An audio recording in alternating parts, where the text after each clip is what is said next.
Hey guys, this is Prateek from Mr. Phone, and a lot of you already know that I love playing Call of Duty Mobile on my phone. Now, I'm certainly not the best player in the game, but there are a couple of things that I do which have helped me improve my game by quite a bit. So in this video, I'll list out my top 5 tricks to make winning easy in Call of Duty Mobile.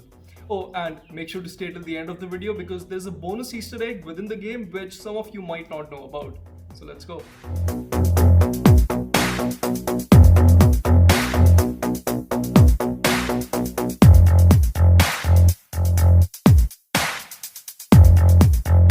But guys, before we get on with the video, make sure to hit the bell icon and subscribe to our YouTube channel if you haven't already so that you don't miss out on any quality tech content that we put out.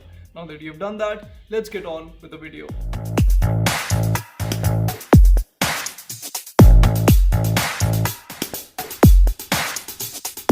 If you play with an AR or an SMG, then I'm sure you depend on a lot of movement and strafing in your game.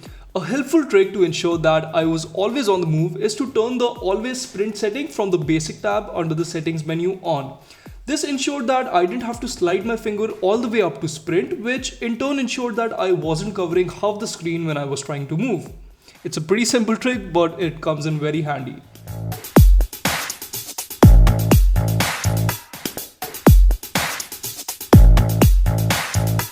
One of the most effective ways to improve your game is to improve your reactions when you see an enemy. And the easiest way to see more in Call of Duty Mobile is by increasing your field of view or FOV. Now this option can be toggled on from the basic tab under the settings menu. By increasing the FOV all the way up to 75 degrees, you will be able to cram more of the scene on your screen. The only downside which I have noticed with this is that when you zoom into an enemy, their character model will appear slightly smaller. So if you are playing on a device with a compact screen, I wouldn't advise you to use this.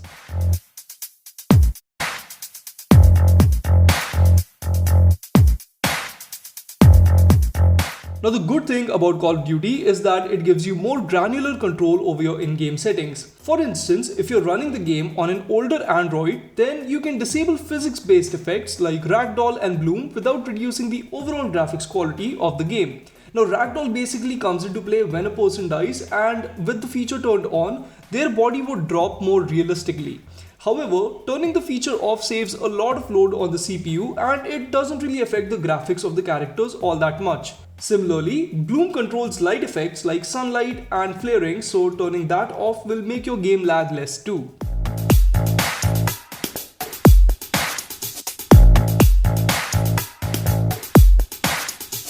Now, I'm sure that this has happened to a lot of you guys. You're in the middle of a heated battle, you try to turn but the phone doesn't register the full motion because you've either run out of screen or you didn't swipe quick enough. Now, Call of Duty Mobile lets you change that too, and here's how it works.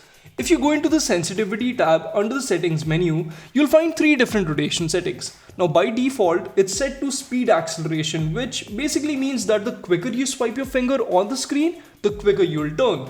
Similarly, distance acceleration means that the longer you swipe, the more you'll turn. But the setting you should use is fixed speed acceleration, which takes these two variables, namely swiping length and speed of swipe, out of the equation and gives you a consistent rotation every single time.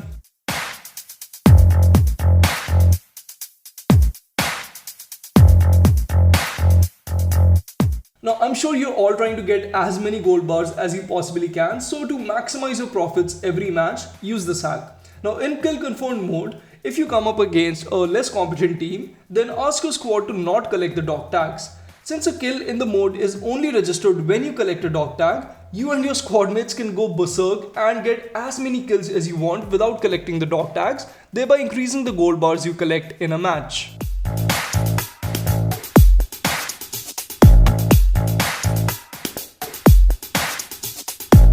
Now this is the Easter egg I was mentioning at the beginning of the video. Now a lot of you guys might already know this, but for those who don't, the ultimate skill in Call of Duty Mobile is to call a nuke, which you can do if you kill 20 enemies in any mode without dying. You'll then get the option to toggle the nuke, which instantly kills every player on the opposition team for that round. Pretty neat. So guys, those were just some of the things that I do which have helped me improve my game in Call of Duty by quite a lot. Do let me know in the comments below if you have tips and tricks to share of your own. Like I said, I'm certainly not the best player, so there's obviously scope for improvement. And also let me know if you've unlocked the new Cordite SMG. I just have 5 more kills left in the 1v1 saloon mode, so I'm gonna go do that. And until next time, this is Prateek from Mr. Phone signing off.